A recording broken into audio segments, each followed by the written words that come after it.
Welcome back to Screaming Projector, the podcast about two art forms that always understood each other, horror and metal. This is it. You're back. You're here. I'm here. And I'm so glad you are. This is it. This is the podcast for all things metal, all things horror, and everything in between. The interviews, the deep dives, all of it. Spoiler alert. This podcast discusses 3 films and their endings in full. You've had some time, but if you haven't seen them yet, check them out. Come on back. I'll be here. I want to give a shout out to Marge. You gave me my radio voice. All right, let's get into it. Today's pairing, without naming names yet, one is a melodic death doom band from Connecticut, whose music deals in something more rare than most extreme metal ever does: pure emotional devastation. Not performed darkness, not aesthetic grimness, the real thing: mortality, mental health, the weight of life examined. I sat down with 2 members of that band, and what came out of the conversation went places I genuinely didn't expect. 3 films today. The first, a 2018 horror film directed by a man who said he couldn't even watch horror movies before he became a father, and then made one of the most emotionally devastating creature features ever put to film. The second, a supernatural horror film that hides one of the most honest portrayals of depression ever put to the horror screen, inside what looks like on the surface a Monster in the Dark film. The third, a film from 2007, with an ending so bleak it's been debated by critics for decades. The thread running through all of these: sacrifice, the willing exchange of one life for another. And underneath all of that is a question about beauty. If the most gorgeous parts of a song can carry real weight, or if darkness and beauty are always in tension with each other. Here are today's pairings. Fires in the Distance, the song Harbingers from the album Air Not Meant for Us, 2023. The movies: Quiet Place, 2018, Lights Out, 2016, and The Mist, 2007. Fires in the Distance, a diary, not a mythos. Fires in the Distance formed in Connecticut as guitarist Yegor Savonin's solo project before growing into a full band. His favorite death metal record is Nightmares Made Flesh by Bloodbath, and you can hear that in some of the more raw, more exposed, more aggressive passages in Harbingers. The other reference point that came up from both Yegor and guitarist Brendan Hayter was Opeth, specifically Blackwater Park, as the model for a very particular trick. A passage of real beauty, sitting next to something genuinely sinister, with nothing in between them, seamlessly. This year the band released a new album, Circadian Promise, and I asked Yegor about it before we got anywhere near Harbingers. Before we get into Harbingers, I wanted to ask about the new record. It sounds like letting go of a huge part of your life, but also the prospect of something new and good. New music, new chapter, literally, thematically. Yeah. How does that feel? I mean, it feels like an evolution for sure. But at the same time, I feel like every album feels like an evolutionary stage. It's never really the same. I mean, there are common denominators that stay across all the records, but something always changes, well, at least in my eyes, and for the better. So whether it be like structurally or I don't know. I mean, thematically, it's still pretty much the same. It's deals with a lot of just raw life shit, just living with I mean, for me personally, like coping with depression, and just specifically on this album, just one of the bigger themes is acceptance and not fighting something that's inevitable, and just coming to terms with it and learning to live with it. And not just necessarily depression in general, but just anything really that's could be an impediment in your life. So, that's a big part of the record. That theme, acceptance rather than resistance, coming to terms with something rather than fighting it, turns out to be the thread that connects the entire catalog, old song to new. I asked Yegor directly what writing something so emotionally honest costs him and what it gives back.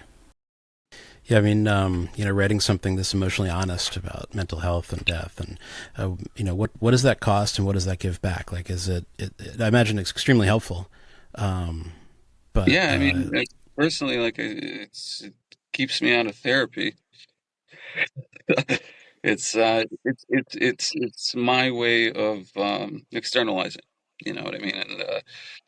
And I find it a lot more beneficial, at least in some ways, than uh, talking to somebody. It's like I said, it is a lot more honest. There's some things that you can't convey in words to somebody, but through music, that door is wide open. Yeah, So for sure. I think it's a matter of kind of like practicing what is preached, I guess, with metal, but like to a really, really strong, like pure degree, meaning um people that are into extreme music that are kind of that if they have to explain it to someone that isn't into extreme music, the kind of common principle is that it's like an outlet. It's like taking all these things and putting them out there so that they're not inside of you. But I just think fires is like really potent with really following through with that. Later in our conversation, I asked about the album cover itself, Circadian Promise, and where that came from. So before we move on to Harbingers, I'm curious about Circadian Promise in the name. It sounds to me sort of cyclical. It sounds like dreaming and sleep cycles, and I know you guys touched on that with Agonic Dreaming at the end. How did that name come about? What does that mean to you guys?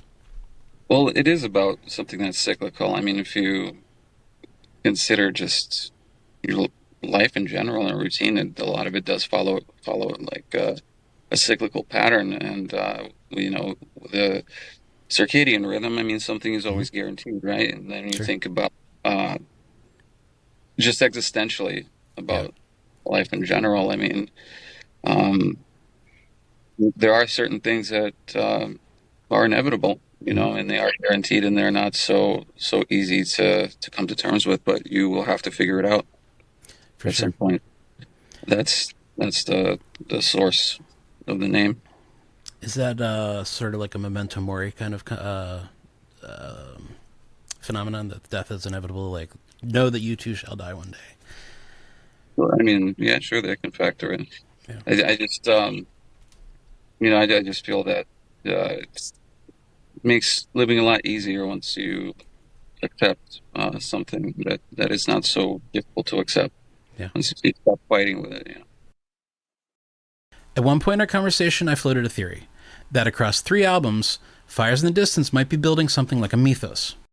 Not a concept album in the Mastodon sense, but a living, breathing body of work that sits within its own world. Igor pushed back on that immediately, and this is what he said. It's like, it's more than a body of work. Like, it seems to me you guys are starting or you've been telling this really amazing story, and there's characters, and there is, it's like a tome, and it's a living volume. It keeps being added to and referenced back. Am I off base here? How does that sound I to you mean, guys? yeah, you could look at it that way, but it's just a diary of my life, man. Yeah. There's no real characters. Like I said, the lyrics are extremely vague for a reason. Yeah. I would want people to be able to relate whatever they want to it, because people have their own experiences, and like what I'm trying to convey, I don't want to make it so finite and detailed to where somebody's, it takes away that ability from a listener. So, Of course. Yeah. No, that Yeah, makes that's sense. kind of the problem I've always had with like entertaining the idea of concept albums and, Mm-hmm. and, and stuff like that. Like as soon as I start, you know, exploring that, I feel like I'm like kind of just superimposing myself on the music in a way that's like rude or like not accurate too, because I mean like the music, like the riffs are like they're saying like a million different things to a Yeah. million different people. So, and plus there's like the phenomenon of like, okay, so the biggest concept albums being like, I don't know, Tommy by The Who Sure, of and course. Pink Floyd The Wall. A huge fan of both those albums. And the thing about it is the songs themselves far transcended the concepts that those dudes put together. Like 100%. Pinball Wizard is like has reached this level of like human adoration that has nothing to do with like the Deaf Dumb and Blind Kid, and the same with Yeah. Comfortably Numb. I mean, you have The Wall, then you have Comfortably Numb, which is one of the most celebrated songs in human history, right? And like it doesn't have anything to do with the story anymore. That distinction matters enormously for how you should hear everything that follows. This isn't a story being told to you. It's a document of an internal state, left deliberately vague enough that you can pour your entire self into it, which makes what I'm about to tell you even stranger. Harbingers, what it was actually called. So I asked Yegor directly where Harbingers came from. Not a theory, not a reading, just where did the song start? So turning to Air Not Meant For Us, I want to ask you guys about specifically the meaning behind Harbingers directly, because I have a theory about it, and I'm genuinely not sure I'm right. Where did that song come from for you? Harbingers. I mean, honestly, man, it's really hard to identify these sources. Like when I write songs, it's just something that I feel at the time. Mm-hmm. Same thing with every record. It's just a reflection of what I'm going through, what phase like my head is in, and it's all in like an internal thing. And just pinpoint something specific, it's a bit of a loaded question, to be honest with you. It's like I said, these things come like music first, and then you kind of almost want to say decorate it with words. Sure. So where I was in my head at that time is what that song is. So it's been what 4 years, no, 3 years now. I don't fucking remember, to be honest with you. It must have been something deep. Yeah. Fair. That's a real and honest answer, and it should be respected as a final word on the origins of the song. But then something remarkable happened. When I offered my own reading on the song, that the narrator makes a choice to accept death to protect someone he loves, in the mode of A Quiet Place, Yegor said something that stopped me completely. To me, the narrator makes a choice. I'll never see daylight, but I've seen enough. The threat in the song is never described physically. It's pursuing, it's gaining, it's ancient. But it's not a monster in the conventional sense. One read I had, and tell me if I'm off base here, was something like the movie A Quiet Place. The father who makes a sound in the world where sound means death just to save his kid. So basically, I hear a sacrifice to save a loved one. I'll never see your face again. That's a price I'm willing to pay. Is that a fair read? It actually is. It's funny you say that, because initially that song was supposed to be called Alexander, and it was about a Russian poet named Pushkin who had a very tragic love life. So the fact that you make that connection and analogy is pretty insightful.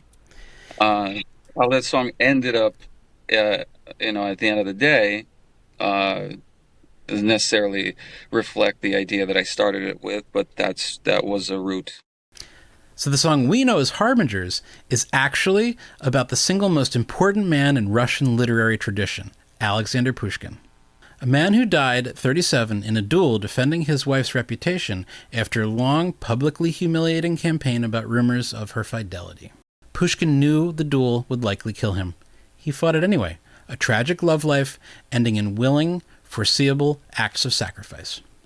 That's not the song's finished meaning. Yegor was very clear that the final version of the song does not necessarily reflect where it started. He left the lyrics intentionally vague enough so that the listener can bring their own life and their own perspective to it. That's the root, but it changes how I hear that central lyric completely. I'll never see daylight, but I've seen enough. Not just a soldier or a father in a horror film. A poet, deliberately walking into a duel he knows he probably won't survive to save something he values more than his own survival. Brendan had his own image of that same feeling, and he brought it up even before I floated my theory, and it stuck with me ever since. I wondered at one point about a potential like kind of Icarus type of influence there, Mm-hmm. with like the wings ablaze and kind of just like crashes imminent. You have wings, but you're falling from a great height. I'm like, Sure, I wonder if this is like an Icarus type of thing, For sure, yeah, I can definitely see that. Two different mythologies. A Russian poet's duel, and a Greek boy's wax wings, both landing on the same gesture, knowing what the cost is and willing to pay it anyway. A Quiet Place, Lights Out, and The Mist. Three shapes of the same sacrifice. Now, with that context in place, let's go through the 3 films properly, because Yegor engaged with all 3 of them and the through lines across them. A Quiet Place, 2018, John Krasinski's film about a family surviving creatures that hunt by sound.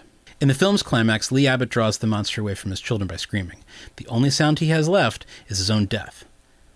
Lights Out, 2016, a film about the monster Diana, who is explicitly an allegory for depression, attached to a woman named Sophie, isolating her from the ones who love her. The ending? Sophie chooses to die so that her illness does not affect her children. And then The Mist, 2007, the darkest of the 3. David Drayton, believing that there is no hope left, kills his own children and everyone in the car to spare them a worse death, only for the military to arrive moments later. When I brought up how unfortunate this timing was to Yegor, he completely reframed the ending for me. Also, The Mist, it's a little different. That's actually really unfortunate because, he ends his kid's life just before help is actually about to show up. But yeah, but I mean, what is more real than that scene, though? Absolutely, of course. Yeah, for sure. So yeah, I mean, great analogies. Oh. But I think all of those have a little bit, to do with the concept of the song, for sure. Even though it might not have been overt, but yeah, absolutely, all those feed in. What is more real than that scene? Not how tragic or how ironic. Real. He was interested in the truth of a person acting on the information they have, with total conviction, regardless of what the universe might have in store for them. That reframes Harbingers also. The narrator falling through the blizzard isn't wrong about anything. The sacrifice doesn't require a happy ending to be real. There was a 4th image too, one that I brought up myself and that I'll be honest about. A Hodor Game of Thrones comparison. A man who turns out to be in the service of holding a door so that others might get through.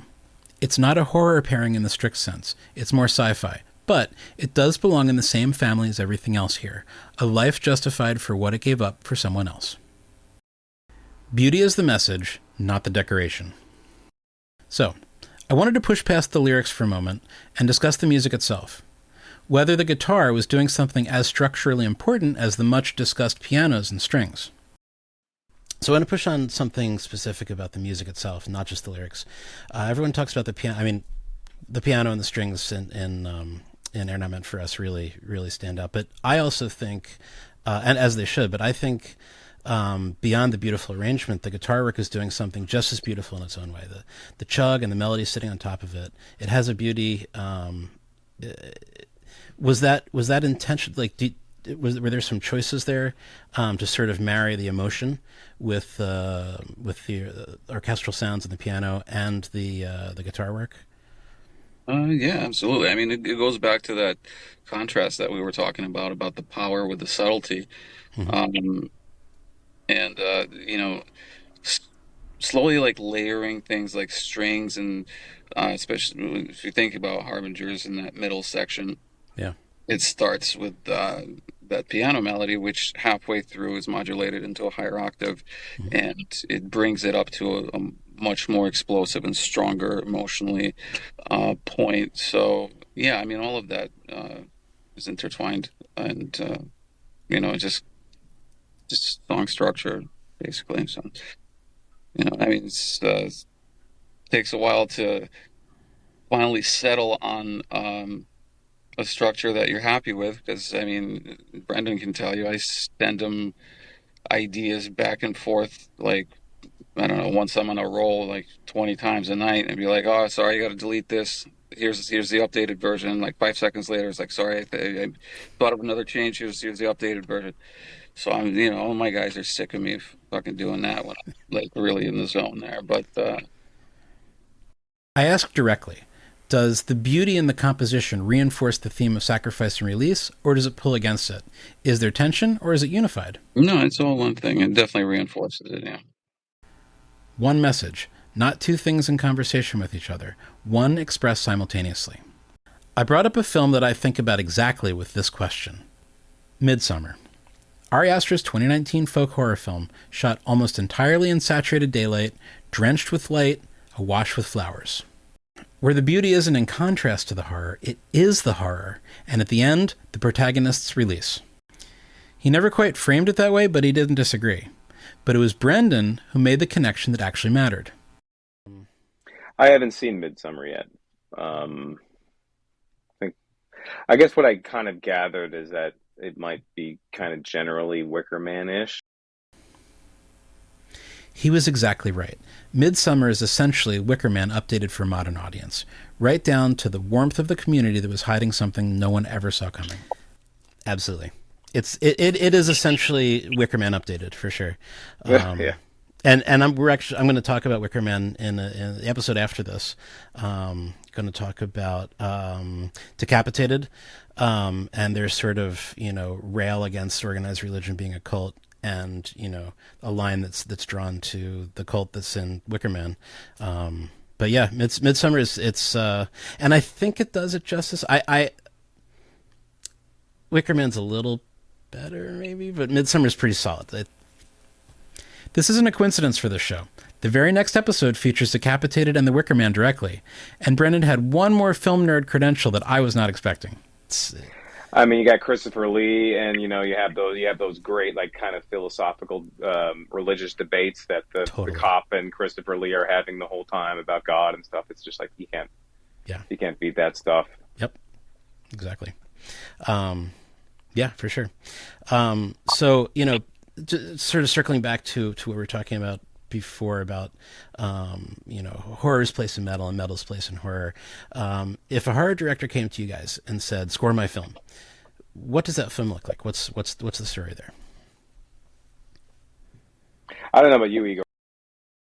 What's left when you strip the horror label away? Before we got to that question, I asked something more basic. Horror has always been a place we put things that we cannot talk about directly. Does metal do the same thing? Brendan took this one. So, horror has always been a place to put things that we can't talk about directly. Do you think metal does the same thing? Yeah, definitely. Yeah, you go ahead, Brendan. You can answer. Oh, I mean, I was just gonna say, maybe in general, yeah, but probably in completely different ways. Mm-hmm. And I do think maybe explore both mediums have things that can be explored that the other can't, kind of, where just visual art versus sonic art, is obviously there's a massive difference there, but it's just going for the things that are unsettling or that you don't understand. And it's kind of with music, it's kind of the same as like poetry or prose poetry, where a poem, like a good lyric or poem or something, you can illustrate what you're looking at in great detail, but then at the same time, that same stanza will have a part about how it's making you feel, or what you're relating it to that's completely personal to you. I like that kind of back and forth of prose poetry and stuff like that. And I feel like maybe that's what music has that maybe movies don't, unless there's an obvious narrator or something like that, or if it's that type of movie. But his actual comparison was to poetry, how a lyric can describe something in detail, and in the same breath tell you exactly how to feel about it, something that film cannot do without a narrator. But he did give film one cred due. It has the ability to shock visually. Movies have the advantage of just visual design and visual shock. Obviously, I mean, there are moments that you're going to see in movies that nothing, you're never going to listen to anything that's going to freak you out quite the images. So that's a real considered answer, not a talking point. Music can hold description and feeling together, line by line. Film can put an image in front of you that a lyric could never do. Neither medium wins. They're doing different jobs. As covered earlier, Brendan had his own strong instinct about not wanting to define an album as a story. He called defining it, too specifically, superimposing himself on the music. Is there a horror tradition in this music at all, or is horror the wrong word entirely? It's definitely something existential and philosophical, for sure. Horror, though, I don't know. I don't see a lot of really connections to horror is in our music in particular. I mean, if you think of a band like Karak Angren, for example, that's your perfect horror band. Yeah. But with Fires, it's not really. There's no real connotation there. Sure. It's more Yeah, about the closest it could get, I think, would be kind of like a ghost movie that isn't necessarily like scary. It's more like almost like a emotional, supernatural type of thing. That distinction matters for this entire episode, and honestly for this entire show. Harbingers isn't horror in the sense that a haunted house or a slasher film is horror. It's something more ethereal, more existential. Not something supernatural in any literal sense, but reaching for the same territory that horror reaches for, giving the unbearable a shape that you can actually look at. We touched on this earlier too when I brought up films about achieving something beyond yourself through death. Flatliners, that idea of playing God to get you somewhere flesh and bone can't do. Brendan lit up on that one. Right? So unless you're making a horror film, you can't go the other way. It's a one-way street. like Martyrs, basically. Yeah, exactly. Flatliners is fun. That's a great movie. Totally. I really like the concept because it's a new way of exploring like the playing God type of thing. Totally. And just like, yeah, I mean, because they all suffer some serious consequences for what they did too, you know. Playing God and paying for it. That's Frankenstein. That's Herbert West Reanimator. That's an old story, and Brendan is entirely read in on it. That the real horror isn't the transgression itself, but the shape of what it cost you. That is exactly the thing that this show exists to talk about. Agonal dreaming came up too. The medical phenomenon behind the title of the song. The possibility that in the final dying moments, the brain has one last vivid dream. I'm curious about the name agonic dreaming. When I think of agonic breathing, that's sort of like those are the last few gasps that the body sort of tries. The lungs are no longer processing oxygen, but the body is twitching in the throes of death. Is there some wordplay there with agonic dreaming and the whole circadian No, of course there is. Yeah, I mean, coming from medicine, just in knowing what that term means, I've always, for some reason, connected it to is there something like an agonal dream, in the last few seconds of your life, into a DMT trip or something? Does something like that happen? Maybe it does. I think, I don't know, might have been already proven that it does happen, but I don't know for a fact or not, but that was basically the concept. It's in the last few seconds, what do you see? What do you think about? What does your brain process? Nobody knows the answer. That not knowing is the entire territory this band works in. Brendan had the real last word on the subject, and it's worth sitting with. I mean, I like talking about that song because I think it's a really, really interesting addition to the pantheon. And yeah, I mean, there's a lot to that concept that can be explored and unpacked, and it makes it really potent, I think, with this type of music, because I mean, a lot of similar, generally similar styled bands, I mean, it's just sort of all sadness all the time, right? And that's great, and it's very releasing for what it is. But then it kind of gives that struggle a new dimension by acknowledging that sometimes things are okay. And that kind of makes the battle more real when you start to sink back into things not being okay. Showing just enough of the sun to make the dark that much more dark, that much more real. Alexander Pushkin, a duel he didn't have to fight, a poem that became, in the room with me, 3 different horror movies, an Icarus myth, and agonal dreaming, something that neither of us fully resolved. Yegor put it more simply than I ever could right before we wrapped. I mean, basically, it just boils down to there's no light without dark. So how would you know the difference? Next episode, we go to Poland, and a Scottish island where absolute belief burns hotter than any monster. Decapitated and the Wicker Man. Who's really the cold? Until then, stay heavy, stay scared, and hold your loved ones a little tighter tonight. Fulci lives. That's a wrap on this one. Thank you for listening to Screaming Projector. New episodes drop regularly. You can follow us on Instagram at Screaming Projector, and you can find everything at screamingprojector.com. I'd like to hear what you have to say. I want to know what your thoughts are. Hit me up at dave@screamingprojector.com. And if you're watching this on YouTube, please hit like and subscribe. It genuinely helps new people find the show. If you'd like to help support what we're building here, we're on Patreon. Every little bit helps.